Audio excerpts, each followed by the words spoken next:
start my story from the beginning. It's called Pageant Girl. I knew it was going to be my night the moment we pulled up in front of the Fort Worth Stockyards and I saw the scrolling marquee, Miss Texas Finals. Mama and Benny and me were all packed. Mama and Benny and I were all packed in Mama's Focus along with a zillion suitcases, hanging bags, and makeup cases. Tomorrow, that sign's going to say, "Congratulations, Elise Hightower. You're new Miss Texas," Mama said. She grabbed my hand before I could get out of the car and said, "Honey, I just wanted to tell you how proud I am of you."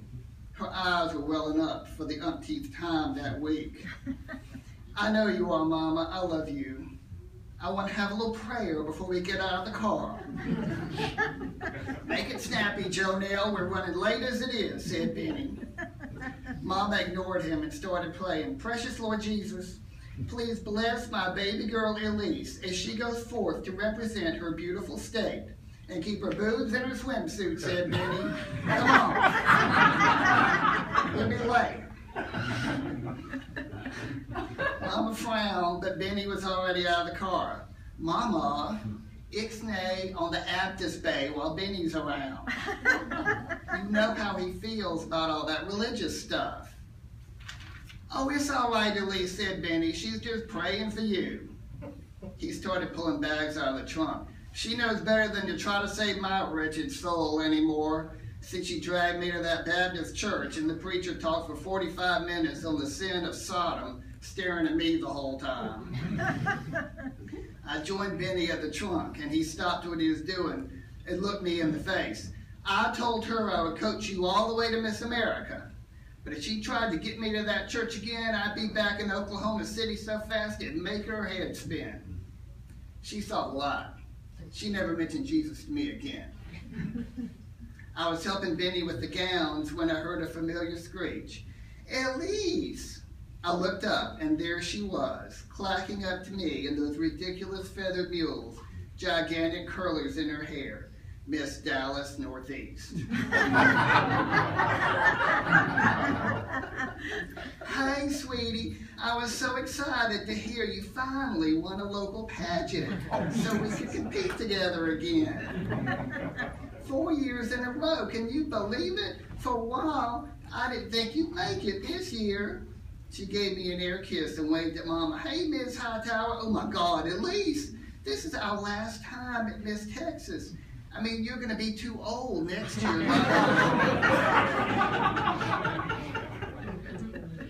"Next year, she'll be the reign of Miss America. So don't you worry your pretty little head about who's too old, Miss Dallas whatever," said Benny, as he grabbed my arm and steered me into the auditorium. Mama hurried along with my makeup bags. Backstage was a madhouse of chattering girls, nervous mothers, pageant coaches, and clouds of hairspray.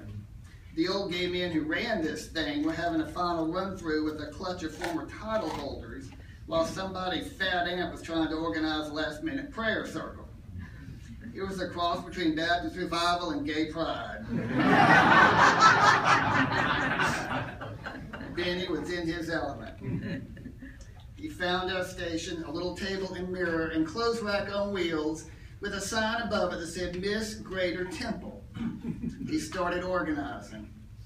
To my left was some poor girl from the Panhandle or somewhere who hadn't won a single preliminary competition. This was her first time at Miss Texas. Oh, she'd get to do the God Bless the USA production number with everybody else, but that was it, I was sure. She was sweet enough, but too shy for pageants. I think her name was Amber or Umber or something. She smiled when I walked up and said she recognized me as last year's first runner-up. "No, hon, I was second runner-up last year.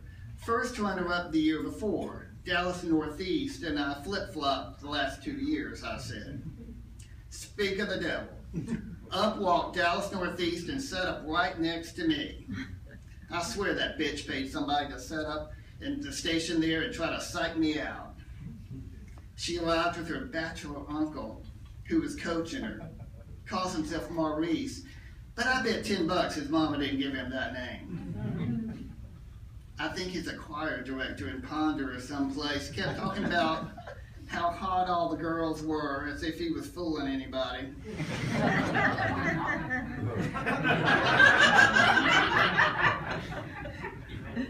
He pulled out to a little cowgirl outfit for talent. A flat-footed jazz dance to the freaking Yellow Rose of Texas. Naturally, the audience would eat that up. Benny carefully pulled out the choir robe for my inspired vocal of the Lord's Prayer. I say inspired because Benny will hike the robe up to my thigh and unzip it almost to my navel. Add a push-up bra to keep me in double-sided tape to keep me demure, and I'm ready to sing for the Lord.